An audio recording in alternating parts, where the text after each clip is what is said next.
first major law impacting retirement savers in more than a decade took effect on January 1st. Yeah, this means big changes for anyone with a 401k or IRA. Joining us now is local financial advisor Brett Gottlieb with what we need to know about all of this. Brett, thank you for joining us. What's the Secure Act? Thanks for having me. The Secure Act is the Setting Every Community Up for Retirement Enhancement Act is really what it means. So it's some legislative change that says, hey, how you handle retirement and your retirement accounts, 401ks, IRAs, need to be managed differently than they have been in the past. And how so? So the first big change is it used to be when you got to retirement, most people draw from those accounts as they need to be. But if you didn't need the money, I didn't want to pay the taxes on it. Then they introduced what was called a RMD, or required minimum distribution. So at 70 and a half, the government wants their tax dollars. You have to take it out. They've pushed that until 72. So that's a good thing. You've got a couple extra years if you don't need it. Aside from that, they've also come out with some additional options for you when it comes to your retirement account. So the 401ks that companies offer, there's additional enhanced options available inside of there for investing for employees. We've also changed, if you needed money out of your account prior to 59 and a half, there's a penalty for that.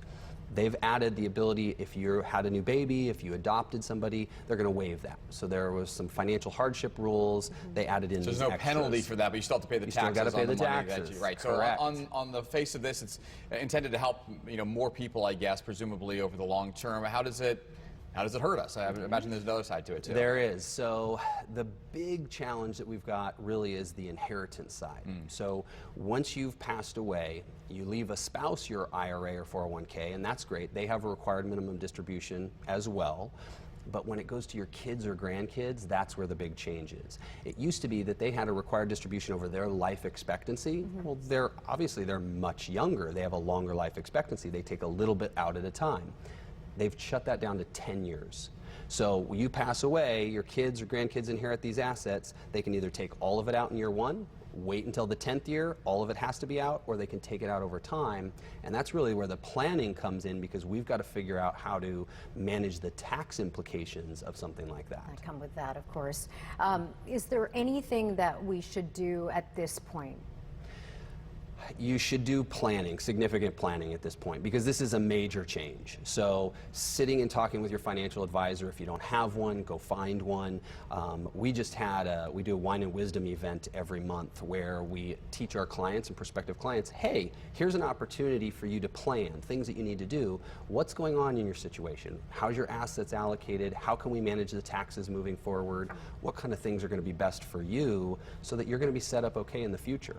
All right, so you're talking long-term goals here and planning here. Let's talk about the short-term. Yep. A new study, I think, just came out of MIT recently, suggesting that there's a 70% chance we could have a recession in the next 6 months. We have obviously been on this upswing for quite some time. Right.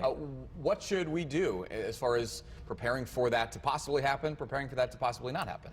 I think that comes back to just ultimately having a plan. We don't have a crystal ball. I don't know what's going to happen. We've got things going on from a political standpoint this year. The expectation will be volatility over the course of the year.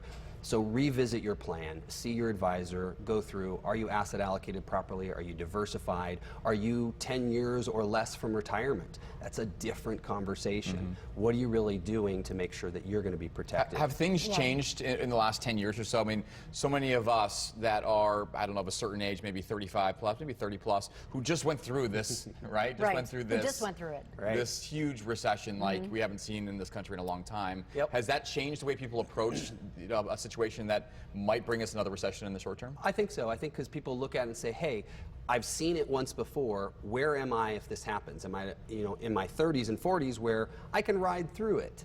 Versus I'm now 10 years closer to retirement, and retirement's around the corner. I can't afford to have a 40% drop like 2008 in my portfolio and still retire comfortably. So that's where it comes back, full circle. You got to have that plan.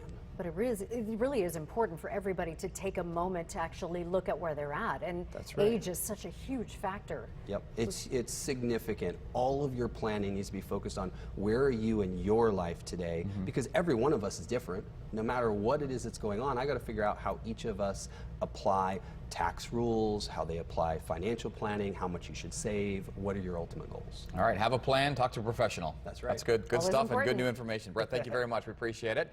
If you have any questions for Brett Gottlieb, we have his linked information on our website, fox5sandiego.com.